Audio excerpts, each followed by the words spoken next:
welcome to Talk Aloud tonight. I'm Gina. Just like I saying, time flies. The time really goes by fast.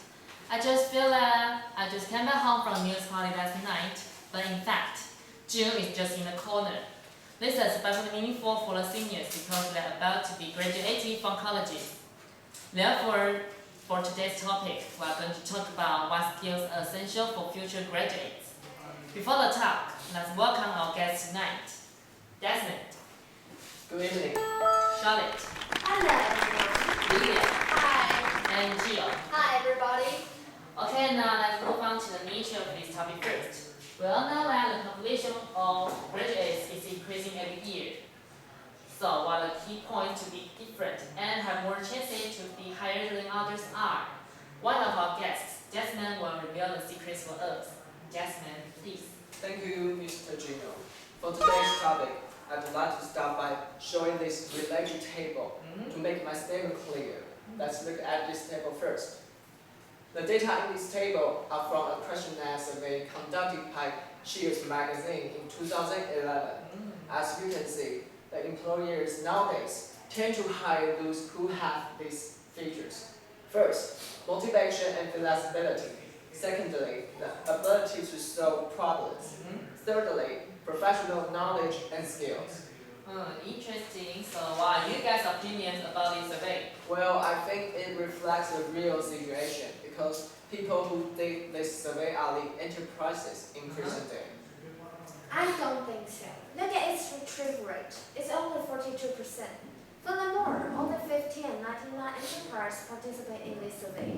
However, I believe there are more than thousands enterprises in Taiwan. So I don't think this is not valid survey. But look at the results. Don't you think the features listed on this table are essential for future graduates? Yes, of course, they're important. But it just cannot cover the whole situation. Then you mean there are other skills more essential than the ones on this table? Yes, of course, such as You are sure of course, right? Hey. The data always tell the fact. Hey guys, calm down, okay? It looks like Jill has something to say. I think self-awareness is also an important feature. To know oneself and the other side is to be ever victorious. Hey, I also have another example. What a hard mood. So what's your opinion, Lydia? The conclusion of teamwork. I think no matter how good a person is, if he or she cannot cooperate with other colleagues, then to stay presently for a long time in that company becomes mission impossible. Wait, you get me wrong. I didn't mean this survey doesn't feel modern society. What I really want to say is that for the result, there's something more a future graduate needs to have for being an easy job seeker. Indeed, if the future graduates emphasize on the survey results and neglect other skills after watching this program, they'll still encounter difficulties while seeking for a job. After entering company, one will surely have cooperate with other colleagues. Thus, without sense of teamwork, even though how outstanding the person is, sooner or later he or she will be excluded from their team by other co-workers. Well, of course that does matter, but how can the interviewers know if or not the interviewees have a great sense of teamwork? Of course they can. While interviewed, the interviewers can understand the interviewee's ability of cooperating with the situation question. Can you explain in a more concrete way? What about simulating an interview? Let me be a job seeker and let Jill be the interviewer to test my cognition of teamwork. Sounds interesting. Would you need one more interviewer? I would like to help you. Of course, then let's start. Come in, please. Thank you. Introduce yourself first. My name is Gino. I graduated from Department of Applied Foreign Languages in Longhua University of Science and Technology. Suppose you are in school and have an assignment that should be done as a team member. How do you finish the assignment? Oh, by the way, you are the leader. Okay, first of all, I'll try to schedule a date for discussing together and then distribute tasks to my team members based on their ability. What if you are not a leader? What will you do then? I will let the leader know what I am good at and try to give opinion actively in every good meeting. Okay, I think that is all. Thank you for coming. Thank you for giving me the chance. Thank you. Thank you. Okay, so Jill, can you explain the intention of what you have asked? Of course, what I have asked can drive me to understand job seekers' attitude while working as a team member. Attitude? Yes, attitude is another important issue. While being a team leader, showing the leadership is necessary. While being a team member, being active and engaging in every meeting are basic requirements.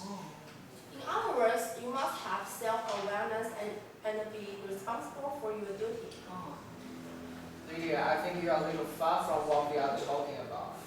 We are talking about the essential skills. Yes. Is self-awareness a skill? I don't think so.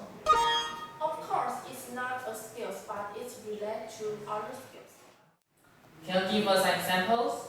When you have self-awareness, you can find your position. It taught you what you need to do and say what you need to say. As a result, the ability of communication and the competence of word using are also required. Pardon, what is the competence of words using? The competence of word using is related to one person's style of expression and the presentation. I think what you mean is the ability of language. Actually, they are totally different. Meanwhile, what is the difference between competence of words using and the ability of language? Okay, let's suppose Charlotte has a rich ability of language, which means she can speak many languages, right?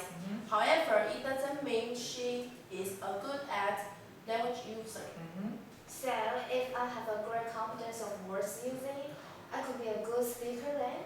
Exactly. If you have the competence of word using, when you speak, you will choose the most suitable words to say depending on whoever, whenever, and wherever. I got it. So with the competence of words using, people can avoid being offensive sometimes. That's right. This is especially important after entering the society. Well, I think you do make sense. Then I think it's much more important than skills, right? I think the ability of use the computer is also important. The ability to use computer. Yes! Knowing how to utilize computer is the basic requirement in modern society. Agreed.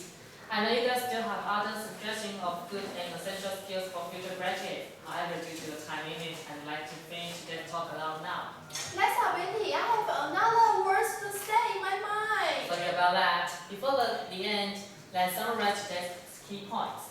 Let's start with Desmond. Okay, to make a conclusion, these features are still my sincere suggestion for graduates.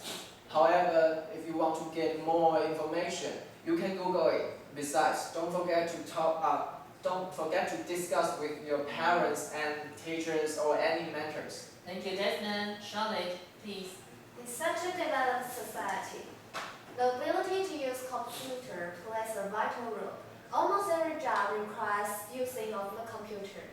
So please remember this, to qualify oneself with certain computer-related certificates. Thank you, Charlotte. Lydia, please. Skills and correctness are different, but between them are delicately connected. As a result, while enhancing your skills, don't forget to cultivate some features that could help you. Thank you, Lydia. Jill, you're the last. Okay, even though you have many skills, don't forget your attitude. With good attitude, one is never willing to settle for anything but the best. Thank you, Jill. Are there any more comments? If not, I'd like to finish today's talk aloud by thanking all of you for coming. See you next time. Bye-bye.